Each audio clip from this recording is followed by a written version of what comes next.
Hello. Hi, Sunita. Good morning. Rather, good afternoon. Good afternoon, sir. How are you? I'm well, Vanita. Good to have you. Sure. If I'm not wrong, we are speaking for the first time. Yeah. Right, right. Sure. So I know it may be a repeated question, but if you're comfortable introducing yourself, feel free to do that. Sure, sure. So, my name is Sunita, as you already know. Right. I come from a beautiful village in Chamoli, Uttarakhand. I Oh my. am a mother to two wonderful kids, and we are a close knit family of four members. Hmm. And I'm passionate about English, and I love interacting with people in English. So, for Okay. that, I have my YouTube channel wherein I connect with my co learners and practice English with them and try to help them, guide them in their journey, like the beginners. Okay. And my another hobby is to teach people, to Mhm. guide. So by whatever means I can provide them guidance or I can teach them, I do that. Mhm. So for in that direction, I've also started teaching beginners in spoken English. Wonderful. So Great. that's a Good to bit hear. about me. Wonderful. So how you come you started with your YouTube? Is that your full time occupation? YouTube? That Not full time. Mhm. I what do I do? That I take one conversation in a day and then I post it on YouTube. So in Okay. my whole day, I just take some time to have one conversation. Sure, sure. And how do you get these conversations? Are these all people in your community, in your locality, in your online connections? I mean, to Mm-hmm. have one conversation every day, Mm-hmm. even if you like Right. able to do six or seven, or five in a week, that still Mhm. makes around 20 25 every month, isn't it? Right, right. So Uh, I you get maintain this continuity. so I get all these connections from my YouTube channel only. All Since the right. time I've created my YouTube channel, so like whosoever is watching my videos, they connect me Mhm. to to practice English with me. So Sure. I practice English through Skype. Like we conduct those kind of session through Skype and then record it, edit it, and then post it on YouTube. Interesting, very interesting. And I like the fact that you are sincerely doing it and doing it probably regularly. I don't know about your channel right now, but Hmm. sure, I'll check it out and let's see how it's going. Yes. Sure. All right, Sunita, let's get started. So we can check the assignment first. Have you checked it, by the way? Let me check what it is. It says credit cards, a blessing in disguise. Okay. So So, can we please because I have seen in your intro in your profile that you are into public speaking as well. yeah, yeah, of course, So yes. can we discuss that first and then move on to the topic of the day? Sure, sure. We'll do exactly how you want Hmm. it. No Hmm. problem with that. So actually, I'm really fond of public speaking from Right. the very early years of mine, like from the very early childhood. I'm Okay. fond of going to stage and addressing people to be Mhm. that center of attention. Yeah. So now I'm a homemaker completely. I'm completely at home. My kids are quite young, but later on, I might get some opportunity to go on any grand stage and address people and just to, make my dream come true Mhm. anyhow. Mhm. But I am sure there must be some online facilities as well. Like we can Correct. also address people online. There must be some workshops, Mm. right? Mm. So I want can you please guide me? Like if I want to do this from the Mm. comfort of my own home, like I Mm. want to address people, Correct. right? So Right. what could be the options out there, online options? Okay. All right. Fair question, but life isn't as fair as the question is, right? So there are some difficulties around it, but let's first address the desire that you have and acknowledge that, and I appreciate that what you have. When it comes to doing things online, um, especially public speaking is an art which demands a stage. Mm-hmm. Now, if we have to forego that for a while and concentrate only on the digital mode, we have to do some compromises as well. The compromises include that you won't have a big audience listening to you out of nowhere sometime. Right?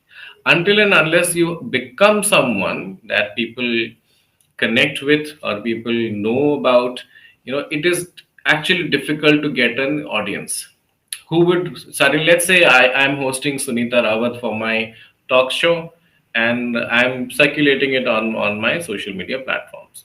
So maybe 10, maybe 5, maybe 50, maybe 100, depending on what my following is. because you already have your YouTube channel, your Instagram, right? Whether you have 500 or 5 lakh depends, that I'm not aware. So you can definitely start with lives. Okay. Make a build up to create your own life. So next Sunday or next first of the month of January, or the 1st of January at 8 p.m., I will hold a live. First, I'm talking to you about how you can curate it for yourself. And then you make a build up. Have you seen how people create build up that 7 days remaining, 6 days Right. remaining, correct? And Mhm. they do this small little quizzes, correct? Engaging quizzes.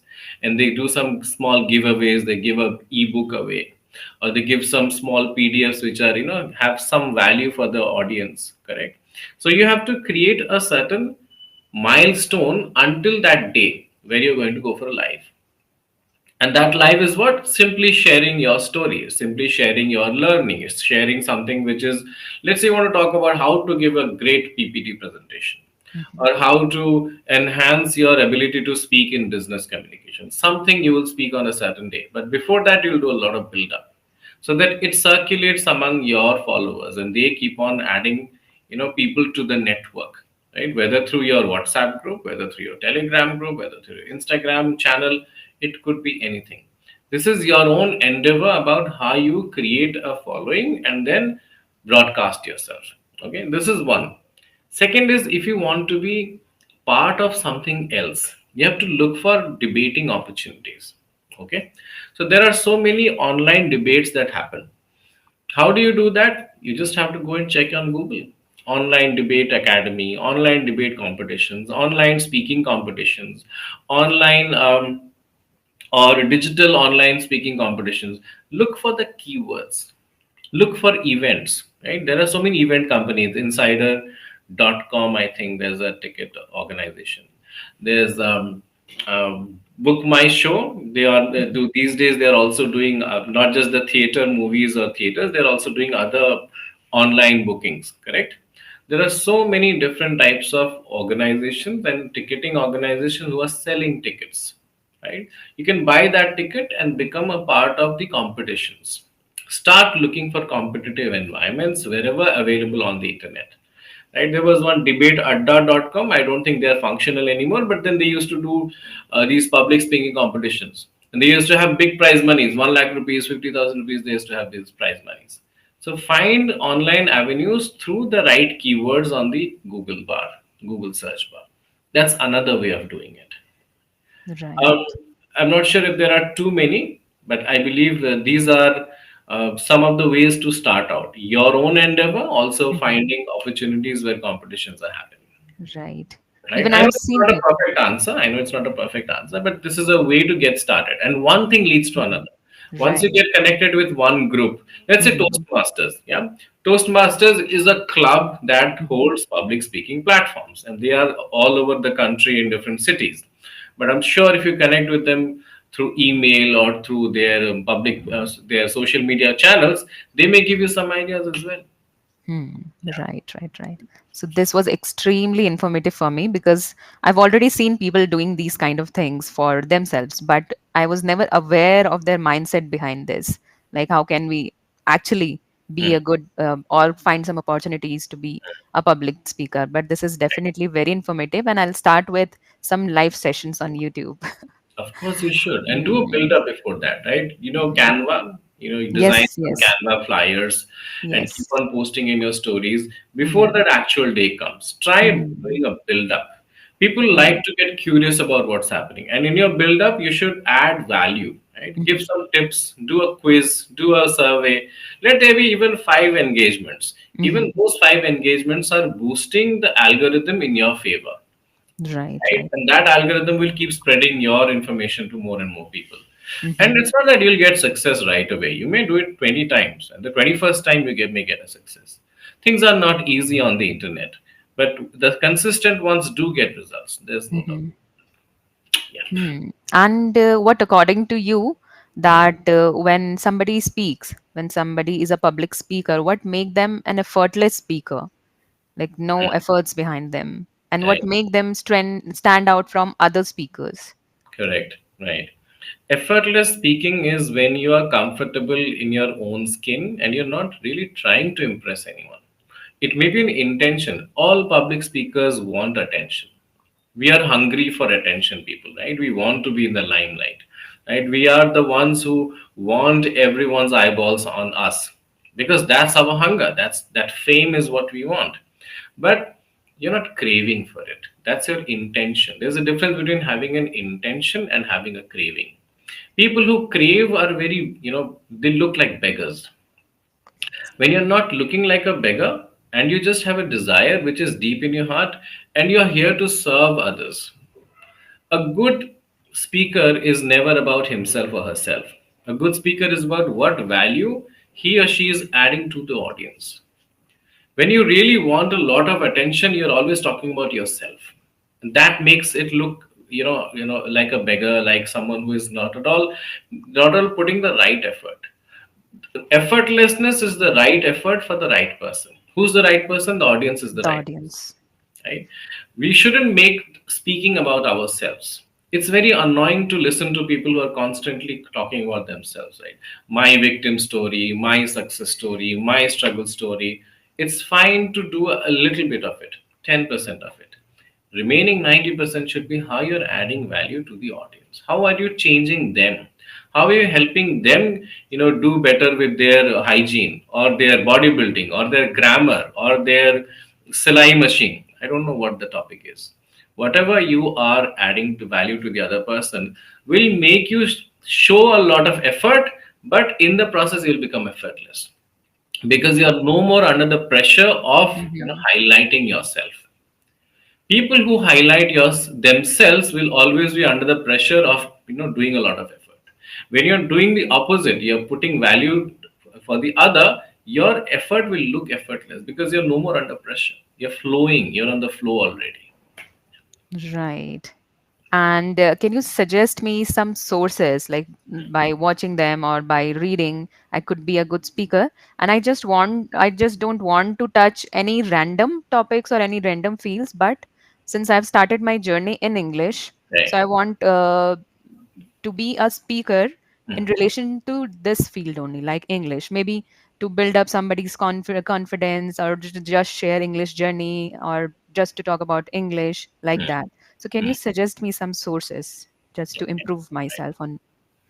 As far as resources are concerned today, the internet has all the resources. You just have to put in the right keywords into YouTube and Google, right? For example, best business communication tips, or 10 top language fluency tips, or how to learn the English language fast, or the best communicators right now in the world in the English language. If you just put these words into Google, I know I'm not giving you a short answer, I'm giving you a long answer, but these are actually working solutions. Because when it comes to content, you will very quickly run out of content if you just stick to one or two. But top 10 speakers, top 10 books in English, top 10 speakers in sports. For example, I started learning English or taking interest in English because of listening to sports commentary or cricket commentary in my childhood. I was not a great fan of cricket, but I loved the way people spoke, like how Greg Chappell spoke, how Saurabh Ganguly spoke, how Ravi Shastri spoke, how Harsha Bhogle spoke. So these people came from a completely different background. They were not from English or communication background, but the way they spoke was very inspiring to me as a young child. Yeah. So you don't have to limit yourself to the English speaking or communication related people or studies or YouTube channels only. Diversify yourself and see how language is being used in different domains, and then take up some nuggets of knowledge from there. Correct? Right, And right, right. use those keywords that I just told you. Go back and check the recording. If you Mm-hmm. don't remember right now, you'll see the Mm-hmm. recording and remember the keywords and Mm-hmm. start using them as resources. Then Mm-hmm. move on to different websites, then go to different YouTube channels. But don't keep yourself specific to English only, because that Mm-hmm. will kill the charm in your speech. Got it.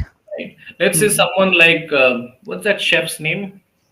Ranveer Brar, is it? Was it? What's his name? Ah, I know him. Right? Ranveer Brar. Yeah. So Ranveer Brar speaks wonderful English. And so does the other guy, Khanna. What's his name again? I'm forgetting. The I other. know him. I know him, but Right. Now, uh, both of them speak great English. mhm. Now, if you look at them as chefs only and ignore the fact that they're speaking good English, you're losing a wonderful opportunity to learn English for a different domain altogether. The cooking, culinary, kitchen domain, because there you're getting words, vocabulary, and idioms and phrases which are dominant for that domain. And if you think that I'm going to stick only to communication, then you are losing out on a lot of good English stuff. Correct. Right, right, So right. for someone who is from politics, let's say Mhm. Shashi Tharoor speaks on politics, doesn't have to speak on, doesn't have to speak about English language all the time. He's speaking on politics, but the language, the vocabulary, the idioms are wonderful to explain what he explains for politics, regarding politics. Same goes for Jai Shankar, the Minister of External Affairs of India. Wonderful speaker, but speaks on terminology which is relevant to foreign ministry, diplomacy, foreign policy. So if we think that, oh, he's just a guy from that department, I don't have to look for that, then we are losing out on our ability or our opportunity to learn terminology, vocabulary, words of that domain. We are Right. restricting ourselves if I only Hmm. talk about business communication. No, not right. Yes, completely got it. We should be open for this and never restrict yourself to certain Yes, domain. yes. Hmm. Because our domain is English. Hmm. Wherever English is, we are there. We should be following Hmm. it. Right? Right, right, right. And you'll Because get more ideas. yes, ideas as well as language. Hmm. Right. Right. And I'm also very intrigued by this approach of storytelling, sharing anecdotes on stage. And I'm really into watching these TED Talks, Right. right? Right. Right. So, can you please tell me something about storytelling, like how to develop this skill? Yeah. Storytelling again is very diverse. There's not one way of telling a story. But what really connects a story are two things. One is the emotional aspect of a story. So, for example, someone who was a very poor person and then became very rich through hard work and all, that is the emotional aspect. But people need validation. People need validation of the idea that you're proposing. How do we validate our idea? Through statistics, through articles, through references. So if I tell a story that there was a very poor guy, he lived on the streets of New Delhi, and one day he got a small opportunity, and then he started selling samosas. And after 5 years, he had his own small chai ki tapri along with samosas, and I'm building up the story. People are getting engaged. But if I add a bit of statistics that 95% of people who start their startups fail, but only 5% are the ones who actually make it through. And then there's a reference that has been quoted by the Ministry of Corporate Affairs, right? Adding data to your story makes you look like an intellectual. You may or may not be an intellectual. Mm-hmm. I don't want you to fake it. The Mm-hmm. data or the statistics or the reference that you're quoting should be real, but add this to your data and story. Add these data to your story, Mm-hmm. because people are already hooked to your emotional aspect. Now they want something that will make them feel as if they're listening to an intellectual. Then Mm-hmm. they will not doubt you at all. The Right. moment you quote some data, some statistics, some references, WHO has said this, Niti Aayog has said this, correct? According to a research by Harvard University, so and so numbers. The moment you talk statistics, numbers, references, and with these big names, instant validation is available for you. You will be validated, not questioned anymore. Hmm. Right. Adding a bit Strong. of intellectual touch to your emotional story is very relevant, very, very relevant. You're accepted easily. Hmm. If I talk about my life and if I were to go on stage and talk about my experience, I have nothing interesting to tell people. So I'll always have to make up some story. It's wrong that you have Hmm. nothing interesting about it. Every person definitely has been through ups and downs, no matter who they are. They could be. Seriously, but there was nothing such thing in my life like ups and down. My life has been smooth Hmm. till now. Never know like about in future, but till Probably now. because you Hmm. don't see yourself as a victim, right? Um, Maybe. Sometimes we have to identify victimhood. if it's, if it doesn't feel like victim to you, Mm-hmm. society will connect with the victimhood sometimes. Mm. We all need to have a story where there's a villain. That Okay. villain could be your own bad habit, right? I had a Mm-hmm. bad habit of waking up late. Now, how this bad habit you villainize it, and then you show that how you came out of the bad habit is your hero story, right? You not necessarily have to have someone who was beating you up or stalking you or making you feel uncomfortable. No, you can be your own villain and create a story as your own. People want to listen a hero story. A hero is impossible without a villain. You have to find a villain and then present it.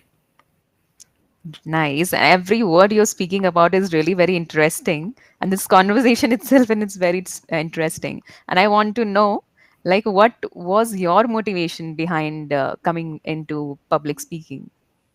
I don't think it's motivation. I think it's Mm-hmm. just every child is born with certain exciting things which excites the child. For someone, it could be music. For someone, it could be sports. For someone, it could be art, painting. For some children, it could be just sitting together and having fun and frolic. For me, my thing was whenever I heard someone doing a commentary or I saw things on History Channel or National Geography, it interested me. Language was something that attracted me. So I would say that desire that is inherent in you, that is given to you by nature. If you give some attention to that desire, it starts growing. So I gave some attention to it. I started going on debates at a very early age, standard three, standard four, I believe, two, three probably. That's when I started speaking and going to debates, and then went on to inter college, inter university, at national levels, and then did all that I could with whatever was available to me back in those days. And yes, that sort of gave me a platform, or at least a confidence that this is what I can do in future. Then eventually I left my job a couple of years back and became a full-time English trainer. That's what I do right now. On different platforms, I have my own coaching now. That's what I do.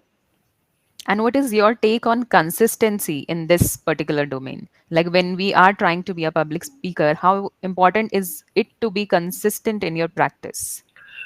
At least for a couple of years, you have to be consistent. Today, if I'm not consistent, Mm-hmm. it is because I was very consistent in my school and college days. Mm-hmm. So if I look at that, those years, almost for like, if I say standard three onwards until my end of university, that's post graduation, almost what, 10, 12 years of consistency. So those 12 years of consistency is what has given me the results today. So today, if I say that hey, I don't need to do it, because there has been a time when I was very consistent and grinding myself and going through all the sadness of not getting a prize and going through all the high feeling of getting a prize. All that has contributed to the confidence that I have today. So if I say today to someone that you don't have to be consistent, you can just do it the way you want. Not.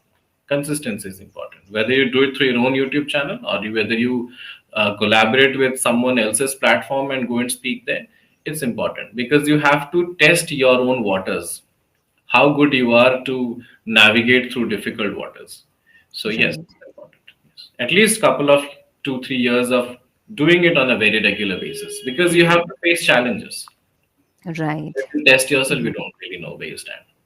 Right. And also, like, I have this mentality that we should also imbibe all these qualities in our children from the very early age, because in those early ages, they are not very conscious about making mistakes, hesitation, and if Hmm. they are facing any failure, also they don't feel that dejected as Hmm. compared to the later ages, Yeah. like the age we are in now. So Hmm. sometimes we feel dejected, we feel sad if we are not able to make it, but as a children, you have enough time to work upon this and you don't even feel dejected. You keep on trying. Children will feel dejected and nervous and Hmm. like a failure, and I think children should be exposed to that difficult aspect because when you are not exposed to challenges in your childhood and you're suddenly exposed as an adult and you fail, you will crumble. It's like vaccination, right? You need to vaccinate yourself with a Hmm. little bit of dead virus and weakened virus and bacteria so that when actual disease comes, you are ready for it. A vaccination is nothing but use of dead virus or dead bacteria so that your body creates an immunity towards it. So yes, I would agree to that. Yes, children should be exposed to some difficult, adverse situations also. It helps Right. them build some immunity. Yes. Right, absolutely. So that's our my question for you, and it was really amazing. You have amazingly answered. I'm really thrilled and motivated at the same Most time. welcome. You're most welcome to have such sessions even further. Mm, ठीक है. All right, Sunita. I didn't get to hear you much, and I think maybe next time when you're here, I'll get to hear you a little more and probably see what else I can do to help you further. surely, surely. Chaliye. But All it was a fruitful session for me. no, it was indeed for me as well. It's a little different than the regular Mhm. sessions. Right. Okay, sir. Thank you so much for Thank you. giving me Thank your you. time. Welcome. Okay. See you. Thank Thank